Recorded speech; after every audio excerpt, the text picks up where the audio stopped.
Mesdames et messieurs, bonsoir, nous sommes le vendredi 4 août 5002 et voici le 43e carnet de l'Empire.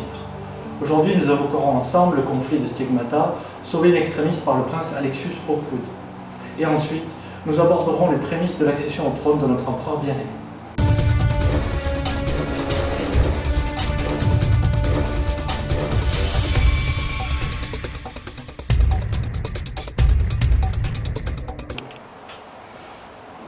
Le conflit semblait en place pour longtemps et un certain effet de lassitude affecta les maisons royales. Le statu quo semblait acquis, elles tournèrent leur attention vers d'autres problèmes, en particulier celui qui les préoccupait depuis la mort de Vladimir Ier, il y a 4 siècles, conquérir le trône impérial. En 4956, les premières manœuvres s'amorcèrent. Darius Eric Hawkwood tenta d'obtenir le soutien de l'Église et de la Ligue des marchands pour accéder au trône. Cela finit par déclencher une série de réactions diplomatiques hostiles, puis petit à petit militaires. Les guerres impériales avaient commencé. Les maisons commencèrent alors à ressentir de plus en plus lourdement le poids des ressources consacrées à la garnison de Stigmata, d'autant plus que la menace symbiote n'avait plus la même résonance pour tout le monde. Les mondes almaniques sont à quelques sauts de Stigmata tout au plus, alors que ceux des Azad sont bien plus loin. Alors que la tension montait entre les maisons royales, en 4972, la baronne Carmeta de Caddos fut nommée par le régent commandeur de la garnison de Stigmata. Comme tant d'autres avant elle, elle vint avec de nombreuses troupes soigneusement entraînées constituant le gros de l'effort de guerre. Mais l'attention de la baronne était ailleurs. Le jeune prince Alexius Hawkwood allait de succès diplomatique en succès militaire et peu à peu, il apparut comme un candidat potentiel au trône, le premier depuis bien longtemps. Seulement les Décados n'entendirent pas de cette oreille et firent tout leur possible pour semer la dissension et attirer la méfiance sur ce prétendant vantard. Finalement, en 4979, ce fut le tournant. La maison Al-Malik se rangea aux côtés d'Alexius et annonça qu'elle soutiendrait sa nomination au poste de régent lors du vote de 1983. Ce fut de trop pour les Décados. Depuis des années, ceux-ci lorgnaient sur le riche système de Criticorum, voisin de Cadavus. Du jour au lendemain, la baronne Carmeta plia armes et bagages en menant toute la garnison de Stigmata dans son sillage, lançant l'assaut sur le monde Al-Malik. Sur Stigmata, la situation devient catastrophique. Certes, le front restait stable et calme, les symbiotes n'attaquaient plus en masse, mais les défenses qui subsistaient devinrent ridiculement sous-dimensionnées. La principale force armée était constituée par les moines de l'ordre des frères de la bataille, par les recrues des frères de la lumière manifeste et par quelques milliers de courageux volontaires de tous les horizons qui se battaient depuis des années sur Stigmata. Les frères de la bataille tentèrent au mieux de concentrer les quelques poches de population sur des bases défendables, mais ils savaient pertinemment que si les symbiotes décidaient de lancer une offensive, ils ne feraient guère de point. Pendant près de 2 ans, rien ne bougea. Les humains de Stigmata sentirent peser sur eux une terrible épée de Damoclès et tentèrent de s'y préparer comme ils le pouvaient. Mais l'avenir était bien incertain. Finalement, en 1982, arriva ce qui devait arriver.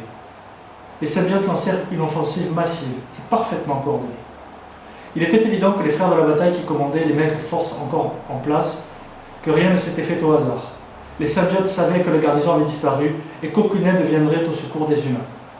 Ainsi, ils prirent leur temps, économisant leurs troupes et leur énergie. Consolidant le territoire conquis comme ils l'entendaient, mais les tours se resserraient de manière inéluctable. Les unes après les autres, les bases humaines furent abandonnées et les survivants se réfugièrent dans le périmètre de la station de Darmak, la principale base militaire établie sur les ruines de l'ancienne capitale. Les forces symbiotes encerclèrent la station et l'heure du dernier baroud avait sonné pour les humains. Au centre du monastère des descendants de Zahal, le régiment des frères de la bataille stationnait sur la planète. Les recrues, trop jeunes pour le combat, prièrent jour et nuit pour que le pancréateur entende leurs complaintes et leur vienne en aide. Mais les symbiotes avançaient toujours, et les troupes humaines furent décimées. Un dernier repli se fit à l'intérieur des remparts, mais les humains savaient qu'ils étaient perdus.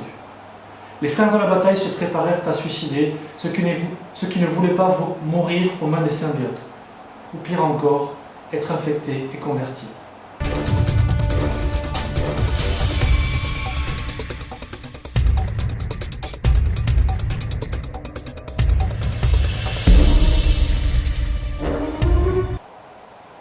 Et puis, une nuit, le miracle tant attendu survint. Le centre de commandement de Darmok reçut un message laconique mais tellement porteur d'espoir. Flotte orbitale en approche. Donnez relèvement aux forces ennemies pour faciliter le bombardement. Prince Alexius. Au petit matin, en effet, des vaisseaux de débarquement entrèrent dans l'atmosphère. Les symbiotes furent pris par surprise et leurs troupes de vaisseaux vivants furent détruites ou massivement endommagées au sol. Des bombardements massifs ravagèrent les armées symbiotes qui s'étaient découvertes sans la moindre protection, sûres de leur victoire. Les symbiotes amorcèrent un repli et une partie importante de la flotte d'Alexius vint se poser autour de la station, dernier bastion des humains de Stigmata.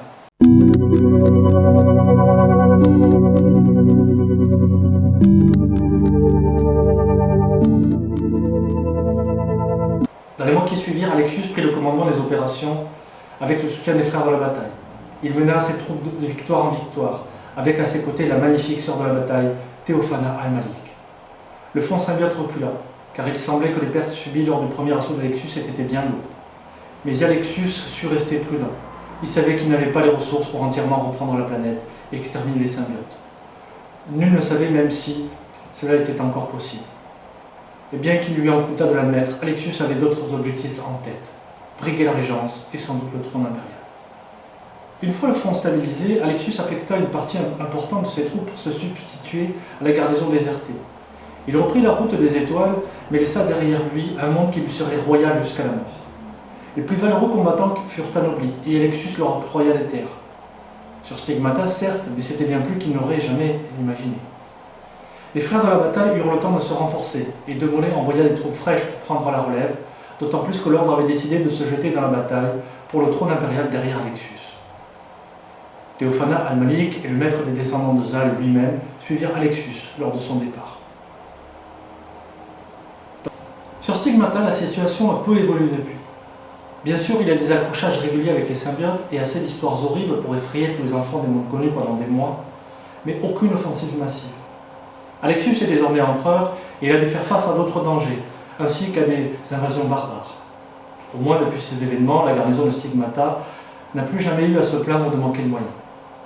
Certes, les soldats n'ont pas les ressources pour remettre durablement le statu quo en cause, mais les symbiotes n'ont plus jamais réussi à prendre significativement du terrain. Sont-ils trop affaiblis? Hésitent-ils? Voudraient-ils la paix? Ou attendent-ils simplement quelque événement pour lancer une dernière et ultime offensive? Seul le temps pourra le dire, ou peut-être un prophète à l'esprit dérangé.